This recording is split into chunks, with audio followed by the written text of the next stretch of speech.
好，欢迎回到艺术档，我是 DK。大家还记得我曾经做过一个案子？在讲之前，这一集真的需要大家帮忙，拜托了。要帮什么忙？话说从头，在40年前，台湾北中南各地许多孩童离奇失踪，引起社会的关注。经过警方严密调查，发现原来有一个集团一直做着把孩子转卖到国外的勾当，一个孩子的价格可以得手10万元上下不等。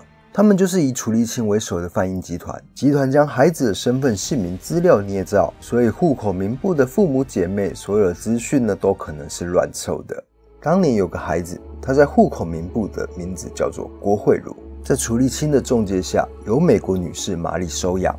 如今他长大了，他将自己的名字改成单一个字郭，这是他自己定义的身份，也是唯一跟台湾的连结。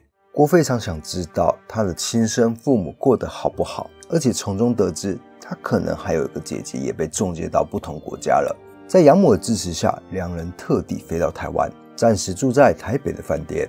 这次借由纪录片导演陈曦的协助，我们联系上了，坐上高铁来到台北，制作了这支影片，为的就是希望让大家知道郭的故事，期盼能够得到更多的机会找到郭的父母以及他的姐姐。这一边真的要拜托所有的观众继续看下去了，我会带着你们慢慢的揭露郭的心路历程。如果看到最后你知道任何的线索，请提供给我们知道。台湾人最不缺的就是人情味，让我们一起帮忙当年叫做郭慧茹的那个小女孩。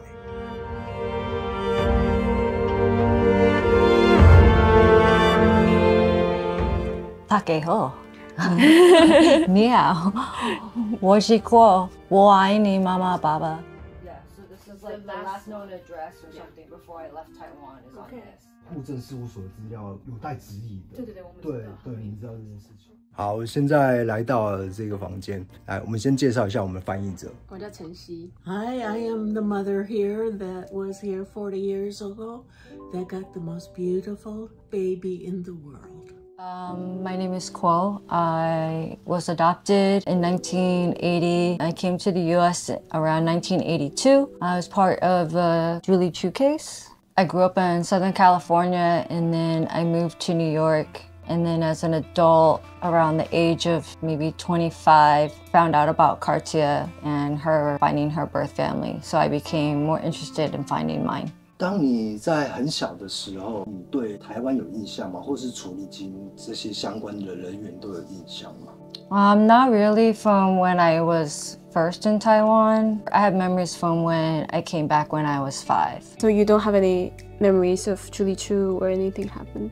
No, I just, it's more like a feeling. I feel like lonely, cold, dark, kind of like, but not the concrete memories of like anyone's faces or anything like that. Do remember the police coming to get, like raiding though and coming and get me. That's like the only thing. I just like remember the shiny boots. 那我这个问题是有点敏感，养母会支持他寻找亲生父母的决定吗？我想养母对他应该也是非常好，那但是会不会有一点冲突？ My mom has always told me I was adopted. It was, very obvious, but she's always been very open about what happened, about the Julie Chu case. Like I've always known that I was a part of that. She's always told me that she would support if I wanted to look for my birth family, that she was fine with that and she's okay with it. It's important to like know your roots and like your ancestry. 他妈妈也知道他一直有这个需求，觉得心里有一个空洞，想要填补。 You are grandma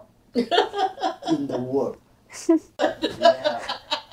所以我们问一点比较轻松问题，你对台湾的印象是什么？就是食物啊、文化啊、天气啊，你的感觉是？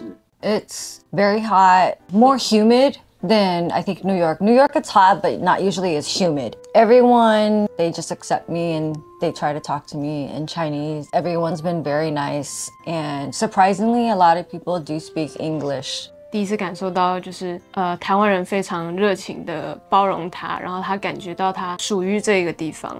In New York, there's not, in the area I live, there's not many Asian people.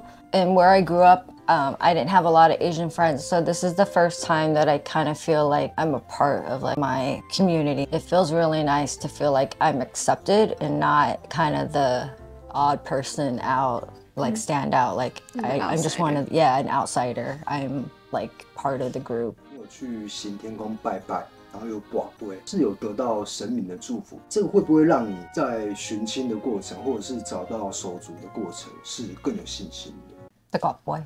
Yeah, she understand. 宝贝，就是过去这几天，因为记者一直很想问他宝贝这件事情，所以他听久了都听得懂。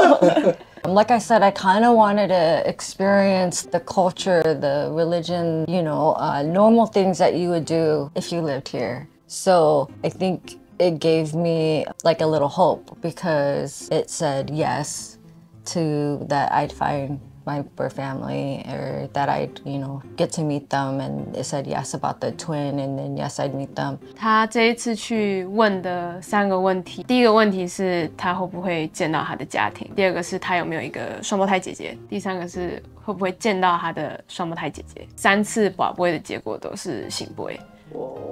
对，然后他后来也有去求签，他抽到中级。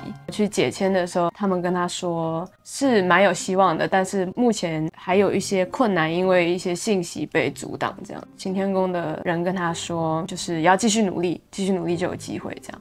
My wife Darren love 跋杯 every week, so you already like Taiwanese.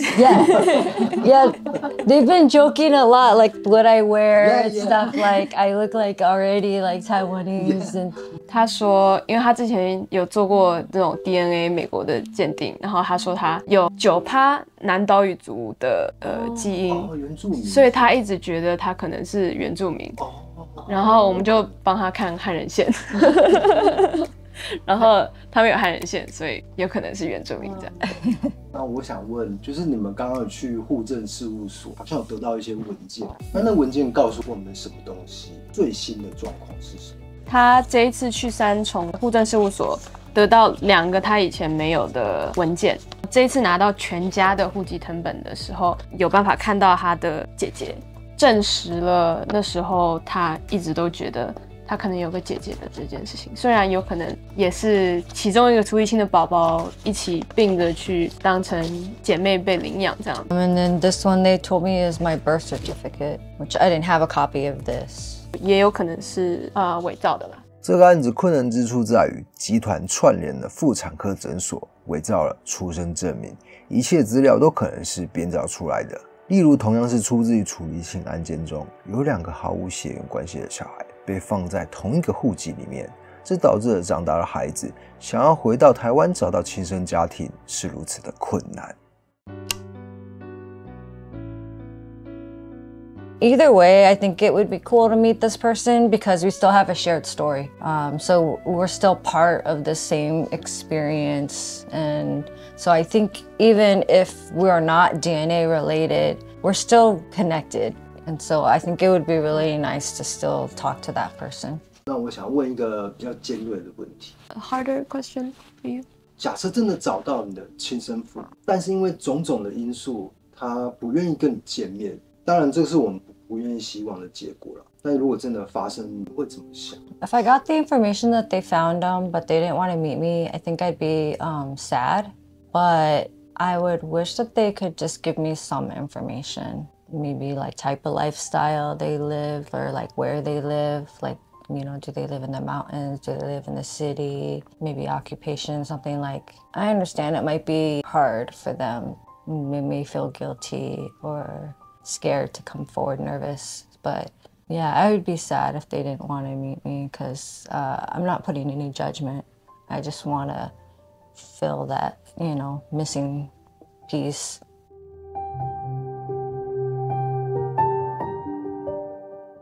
那你们是不是有一个结合起来的群组，互相串联或是交换讯息？这部分可不可以说明一下？开始是 Cartia 的妈妈写了一个关于领养 Cartia 的故事，她又见到同样在澳洲的 Nola， 然后 Nola 跟 Cartia 2个人认识，然后 Nola 好像也知道她，所以她就介绍还有另外一个也在澳洲的 Kimbra， 就是开始了这个群组。Kimbra 那时候来的时候就有带着其他几位的照片，帮助他们一起就是寻找他们的亲人，互相交换资讯这样子。之后群组里面只要有人来，他们都会延续这个习惯，就是每一个人都会带着其他人的资讯，因为有可能他们来找的时候，来联系的人也许不是那次来找的人的亲戚，但有可能是剩下其他人的亲戚。这个 Facebook 群组就变成他们生活中的一部分。之后有人有去，他们都会互相交换讯息，这一次得到什么新的资讯，都会在群组里面互相分享。他这次来的时候，也有跟其他群组里面的人讲。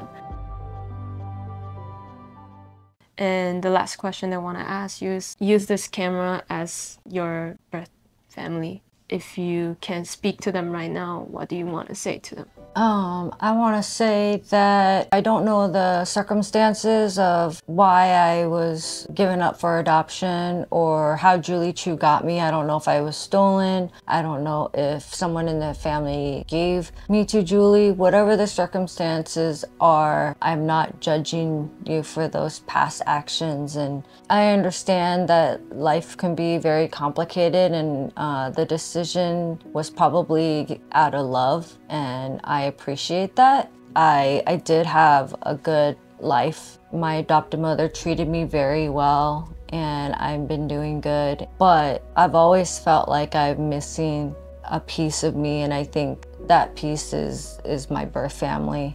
I urge them to come forth and meet with me and share with me, stories, share with me our history, our culture, our ancestors. I think it's important to know those things. Any information about my birth family is very helpful. If anyone knows any information, or if you think you're part of my birth family, I urge you to go have your DNA sampled and tested to see if you might be a match. If they come forth and they don't match me, they may match somebody else that's also searching. So it's important. The more people that come forth, don't feel ashamed, don't feel guilty. We don't blame you. We just want to meet you out of love. Coming forth, it means a lot to us.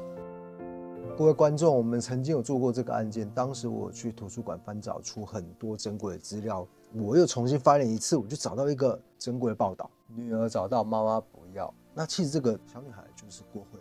郭慧茹的母亲是住在三重市的莲华街，觉得这个是重要的线索。再来是这个妈妈的确是有生下慧芳、慧茹2个孪生姐妹，但是因为种种的关系，就将小孩交给了处理亲集团。她的姐姐慧芬目前是被芬兰籍的夫妇收养带回国，所以不论户政事务所的资料是真是假，我觉得这个姐姐的存在几率是很大的。这是我想要讲的，这是我想要表达的一个观点。因为就针对这个当时记者的报道去说，但是说我们能不能从记者这一条线去询问当年的记者，因为已经40年前，我们也不知道，而且他们也没有署名说这个记者的报道，这个记者的名字是谁，不晓得。联合报的。再来是我们看到 Facebook 儿童及少年收养资讯中心，那在2015年的时候，他有写说他们有找到他的生母的名字，很有可能就是叫做郭明玉。生下不久以后便嫁给了叫做张宏彩先生，那这些都是公开的资讯啊，不会有各自的问题。那这就是我们顶多能够得到的一些微薄的一些资讯。最后，如果你是住在三重市莲华街附近的老邻居，你知道40年前的一些状况、一些事情，任何微薄的资讯，你都可以跟收养资讯中心来联络。那电话是02-8979-5430。我们做这一集的目的就是真的是希望借由大家的力量、大家的帮忙，你可以转传这支影片也好，最终目标就是找到郭慧茹的亲生父母，或是妈妈，或是她的亲生姐姐。